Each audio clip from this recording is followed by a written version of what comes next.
चला तर विद्यार्थी मित्रांनो, आज आता आपण समजून घेऊया practice set 36 standard 6. Practice set 36 हा कम्प्लिटली ट्रायंगलवर डिपेंड आहे. ट्रायंगल नेमकं काय आहे, ट्रायंगलचे टाईप कोणते असतात, ट्रायंगलच्या प्रॉपर्टीज काय, हे आपण याच्या आधीच्या व्हिडिओमध्ये बघितलेलं आहे. तो व्हिडिओ जर बघितला नसेल तर तो बघितल्याशिवाय तुम्हाला हा प्रॅक्टिस सेट कळणार नाही. म्हणून आधी तो व्हिडिओ बघून घ्या आणि नंतर हा प्रॅक्टिस सेट सोडवण्याचा प्रयत्न करा. चला तर आता सुरुवात करूया आपण प्रॅक्टिस सेट 36. प्रॅक्टिस सेट 36 मध्ये पहिलाच क्वेश्चन आपल्याला दिलेला आहे. Observe the figures below and write the type of the triangle based on it's angles. खाली आपल्याला काही फिगर्स दिलेले आहेत आणि या फिगर्स आपल्याला याचे टाईप्स ओळखायचे आहेत ट्रायंगलचे, आणि ते कशावर बेस्ड आहेत तर अँगल्सवर. म्हणजे या ट्रायंगल्स मध्ये दिलेले जे अँगल्स आहेत त्या अँगल्स वरून आपल्याला त्याचे टाइप्स ओळखायचे आहेत. तर हा पहिला ट्रायंगल बघा, पहिली डायग्राम बघा. इथे आहे ट्रायंगल PQR आणि या ट्रायंगल PQR मध्ये आपल्याला कुठलाही अँगल असा नंबर मध्ये लिहून दिलेला नाही. इथे हा एक सिम्बॉल दिलेला आहे. हा सिम्बॉल लक्षात ठेवा. हा सिम्बॉल ज्याही अँगलला दिलेला असेल तो अँगल हा 90 डिग्रीचा असतो.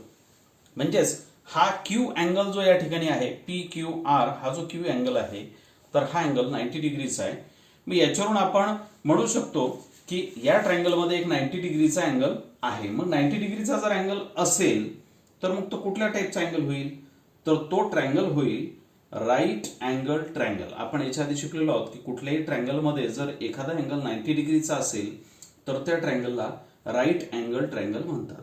मग हा राईट अँगल ट्रायंगल आहे. मग याचा आन्सर आपल्याला असं लिहावं लागेल, triangle PQR is a right angle triangle.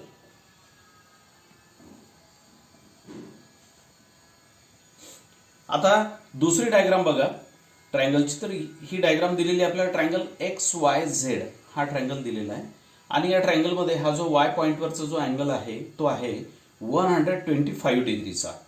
बघा आपण याच्या आधी शिकलो की ज्या ट्रायंगल मध्ये एखादा अँगल हा 90 डिग्रीपेक्षा मोठा असेल, एक जरी अँगल हा 90 डिग्रीपेक्षा मोठा असेल तर अशा ट्रायंगलला आपण म्हणतो ऑब्ट्यूज अँगल ट्रायंगल. मग हा जो ट्रायंगल आहे हा होईल ऑब्ट्यूज अँगल ट्रायंगल.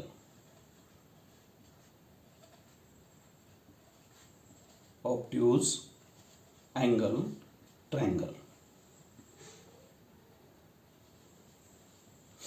आता बघा तिसरी डायग्राम आहे ट्रायंगल LMN. आता या ट्रायंगल मध्ये बघा, या ट्रायंगल मध्ये तुम्हाला जे तीन अँगल आहेत तीनही अँगलचे मेजरमेंट दिलेले आहेत. यातला अँगल M हा आहे 48 डिग्रीचा, अँगल N हा आहे 62 डिग्रीचा आणि अँगल L हा आहे 70 डिग्रीचा. तीनही अँगल बघितल्यानंतर आपल्या लक्षात येतं की तीनही अँगल हे 90 डिग्रीपेक्षा लहान आहेत. म्हणजे थोडक्यात हे सर्व अँगल हे अॅक्यूट अँगल आहेत. मग ज्या ट्रायंगलमध्ये तीनही अँगल हे अॅक्यूट अँगल असतात अशा ट्रायंगलला अॅक्यूट अँगल ट्रायंगल असं म्हणतात. म्हणजे हा जो ट्रायंगल आहे ट्रायंगल LMN हा आहे acute angle triangle. Acute angle triangle.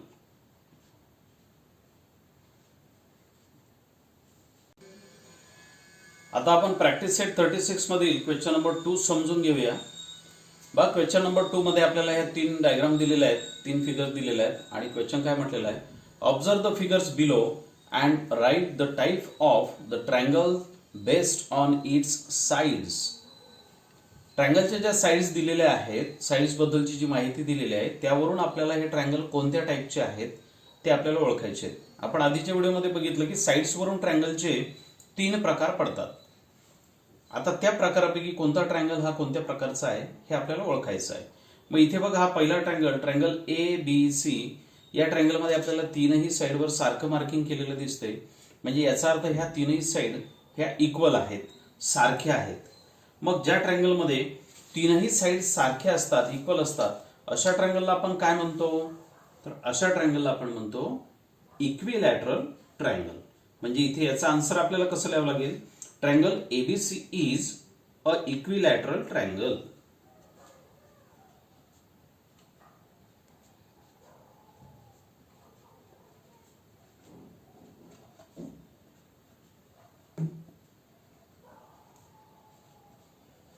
Equilateral triangle.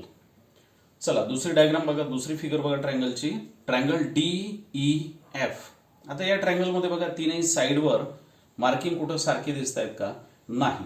इथे एक सिंगल लाईन आहे, इथे दोन छोट्या लाईन दिल्या, इथे 3 लाईन दिल्या आहेत. म्हणजे याचा अर्थ तीनही साईडवर वेगवेगळे साईन आहेत. याचा अर्थ काय होतो? याचा अर्थ या तीनही साईड डिफरंट साईडच्या आहेत. तीनही साईडची लेंथ ही वेगवेगळी आहे.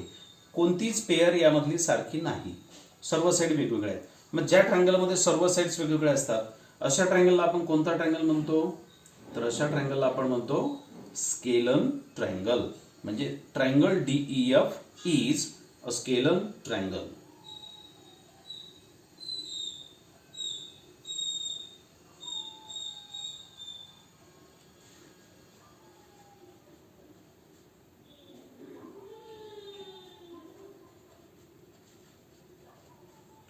चला तिसरी डायग्राम बघा. तिसरी डायग्राम आहे ट्रायंगल UVW. आता या ट्रायंगलमध्ये इथे बघा या दोन साईडवर आपल्याला सेम मार्किंग दिसतंय. म्हणजेच या दोन साईड ह्या इक्वल आहेत, सारख्या आहेत.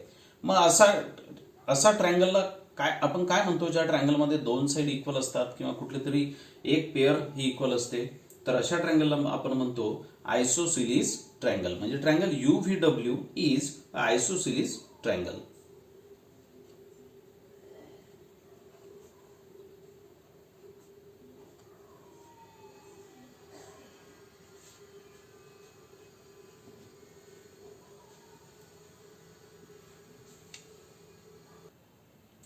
आता प्रॅक्टिस सेट मधील क्वेश्चन नंबर 3 आपण समजून घेऊया.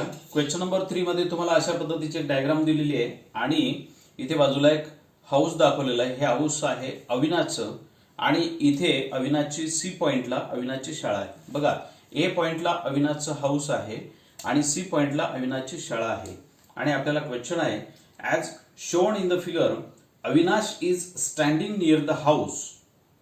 He can choose from 2 roads to go to the school. Which way is shorter and explain why? बघा इथे याच्यामध्ये अविनाश इथे आहे आणि अविनाशला आता त्याच्या घरून त्याला स्कूलमध्ये जायचं आहे, इथे शाळेजवळ जायचं म्हणजे C पॉइंट पर्यंत त्याला जायचं आहे. मग त्याला कोणत्या मार्गाने जाणं जास्त सोयीस्कर राहील किंवा अंतर त्याला कमी पडेल हे आपल्याला विचारलेलं आहे. मग इथून पॉइंट A पासून अविनाश प्रवास स्टार्ट करणार आहे. मग अविनाशला 2 मार्ग आहेत. एक म्हणजे A पॉइंट पासून B पॉइंट पर्यंत जाणे, B पासून C पर्यंत जाणे, हा एक मार्ग आहे. आणि दुसरा मार्ग A पासून थेट C पर्यंत जाणे. तर आपल्याला विचारलेलं आहे की त्याला कोणता रस्ता जवळचा आहे किंवा कोणता रस्ता शॉर्टर आहे, कमी अंतर कोणत्या मार्गाने पडेल, A B C असं जाणं कमी पडेल की थेट A पासून C असं जाणं कमी पडेल. तर आणि आपल्याला परत त्याच्यामध्ये दुसरा प्रश्न विचारलेला आहे वाय, का? आपण जे कोणतं अंतर कमी सांगू ते का? तर आपल्याला इथे सरळ लक्षात येतं की अंतर AC हे त्याला कमी पडेल. मग AC कमी पडेल, AC अंतर हे त्याला जवळचं राहील. म्हणून ABC असं गेल्यापेक्षा AC असं जाणं त्याला सोयीस्कर आहे. मग AC जाणं कमी हे आपण कशावरून म्हणतोय? तर आपण याच्या आधी शिकलो की कोणत्याही ट्रायंगलमध्ये त्याच्या ज्या 2 साईड असतात, कोणत्याही 2 साईडची ऍडिशन ही नेहमी तिसऱ्या साईडपेक्षा जास्त असते. मग इथे या ट्रायंगलमध्ये ज्या 3 साईड आहेत, या 3 साईडमध्ये जर आपण साईड AB आणि साईड CB यांची ऍडिशन केली तर ही ऍडिशन साईड AC याच्यापेक्षा जास्त असणार आहे. म्हणजेच काय? तर तो ABC या मार्गाने जर गेला तर हे अंतर त्याला जास्त होणार आहे आणि AC हे अंतर त्याला कमी असणार आहे. प्रॅक्टिस सेट मधील क्वेश्चन नंबर 4 आता समजून घेऊया. बघा the lengths of the sides of some triangles are given. Say what types of triangles they are. आता इथे तुम्हाला 4 ट्रायंगलचे साइड्स दिलेले आहेत. बघा पहिल्या ट्रायंगलमध्ये साइड्स आहेत 3 सेंटीमीटर, म्हणजे एक साइड आहे 3 सेंटीमीटर, दुसरी साइड आहे 4 सेंटीमीटर आणि तिसरी साइड आहे 5 सेंटीमीटर. मग या साइड बघून, या साइडच्या लेंथ बघून तुम्हाला ओळखायचं आहे की हा कोणत्या टाईपचा अँगल आहे. आता साईड दिलेल्या आहेत म्हणजे साईडवरूनच याचे कोणते टाईप होतील ते आपल्याला ओळखायचे आहेत. मग इथे बघा पहिली साईड 3 सेंटीमीटर, दुसरी 4, तिसरी 5. तीनही साईड या डिफरंट आहेत. कुठल्या साईड सारख्या आपल्याला याच्यामध्ये दिसत आहेत का? नाही, तीनही साईड वेगळ्या आहेत. मग ज्या ट्रायंगलमध्ये तीनही साईड वेगळ्या असतात अशा ट्रायंगलला आपण काय म्हणतो? अशा ट्रायंगलला आपण म्हणतो स्केलन ट्रायंगल. म्हणजे याचा आन्सर लिहावं लागेल आपल्याला स्केलन ट्रायंगल.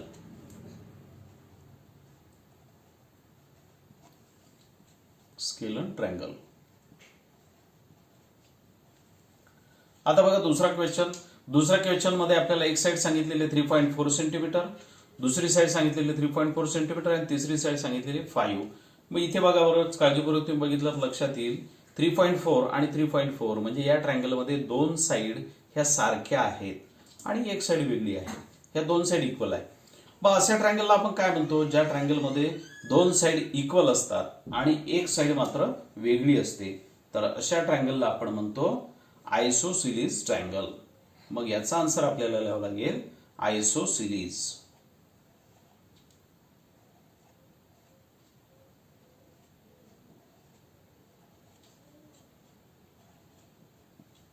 आयसोसिलीज ट्रायंगल. चला तिसरा क्वेश्चन बघा. तिसऱ्या क्वेश्चन मध्ये काय काय साइड आहेत? 4.3 सेंटीमीटर, 4.3 सेंटीमीटर आणि 4.3 सेंटीमीटर. याच्यावरून तुम्हाला लक्षात आलं असेल तीनही साइड या ट्रायंगल मध्ये इक्वल आहेत, सारख्या आहेत. म्हणजे या ट्रायंगल मधल्या तीनही साइड सारख्या असतात. अशा ट्रायंगलला आपण काय म्हणतो? तर अशा ट्रायंगलला आपण म्हणतो इक्विलॅटरल ट्रायंगल. म्हणून याचा आन्सर आपल्याला लिहावं लागेल इक्विलॅटरल ट्रायंगल.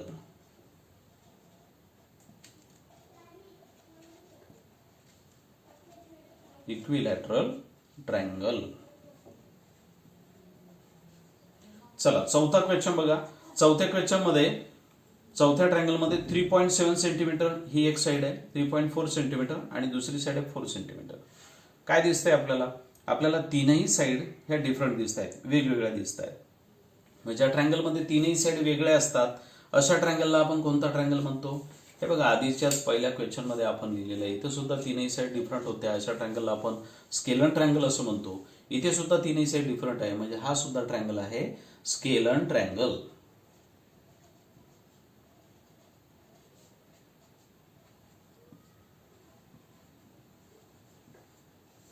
हे केवळ बघून आन्सर लिहू नका, बघून आन्सर लिहून घेऊ नका, समजून घ्या आणि समजून आपला प्रॅक्टिस सेट आपण पूर्ण करायचा आहे.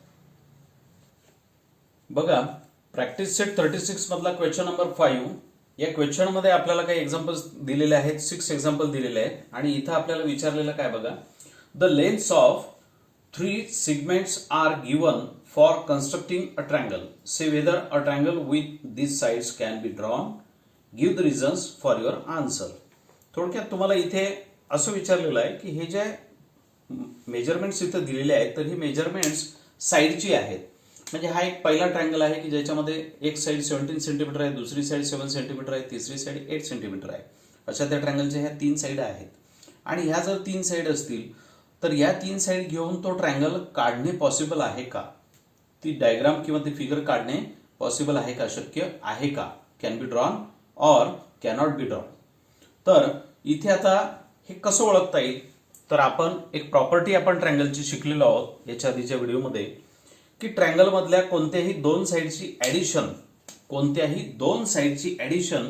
ही उरलेल्या साइडपेक्षा मोठी असते किंवा जास्त असते. मग इथे सरळ सरळ आपल्याला जी मोठी साइड दिसते ती सोडून उरलेल्या ज्या दोन साइड आहेत त्यांचे ऍडिशन करून बघा.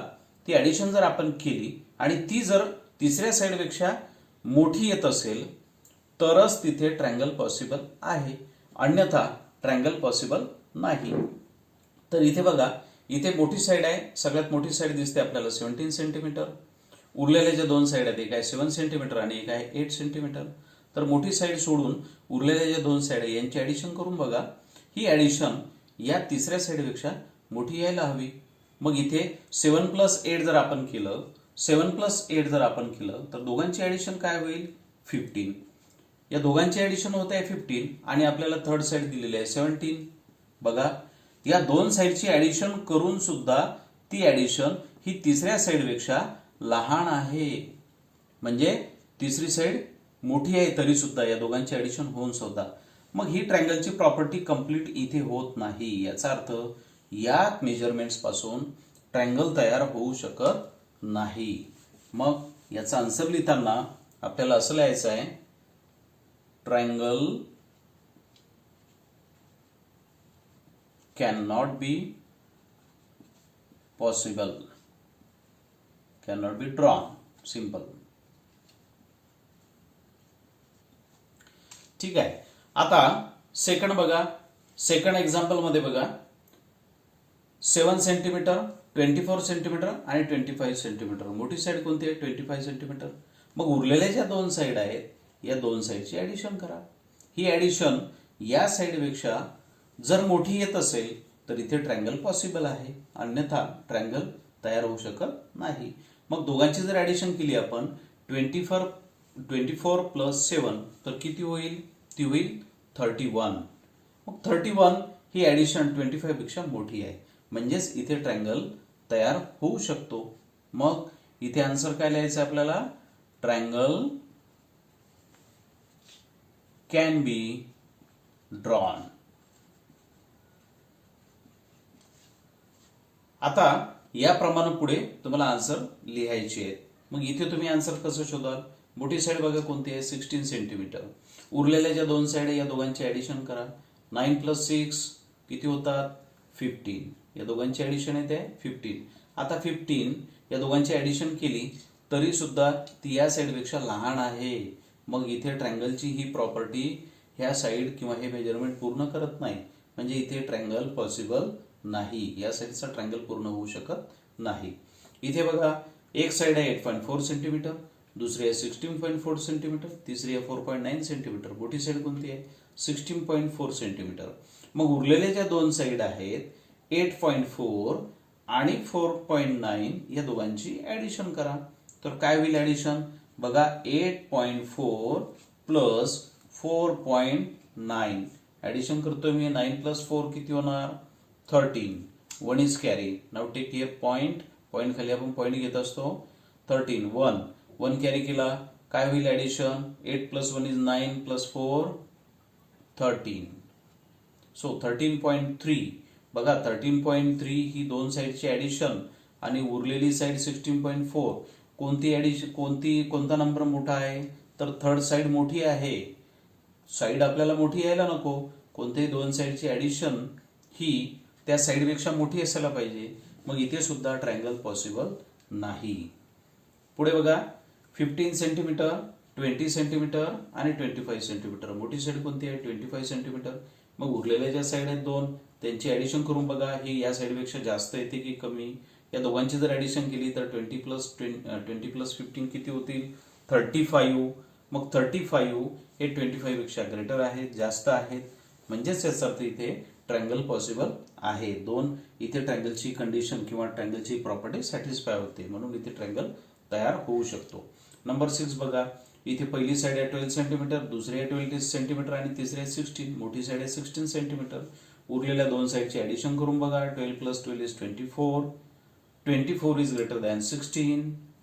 म्हणजे इथे दोन साईडची ऍडिशन ही तिसऱ्या साईडपेक्षा मोठी आहे, म्हणजे ट्रायंगलची प्रॉपर्टी इथे सॅटिस्फाय होते, म्हणजेच इथे ट्रायंगल तयार होऊ शकतो. इथे ट्रायंगल तयार होऊ शकतो. इथे ट्रायंगल तयार होऊ नाही शकत, इथेही होऊ नाही शकत. या पद्धतीने तुम्हाला आन्सर्स याचे लिहायचे आहेत. ओके. आणि एक्झाम्पल एकच वेळा सोडून जमणार नाही. अधूनमधून या एक्झाम्पल्सला हे एक्झाम्पल्स आपण परत परत बघितले पाहिजेत, सोडून बघितले पाहिजेत. आपल्याला आठवतात का?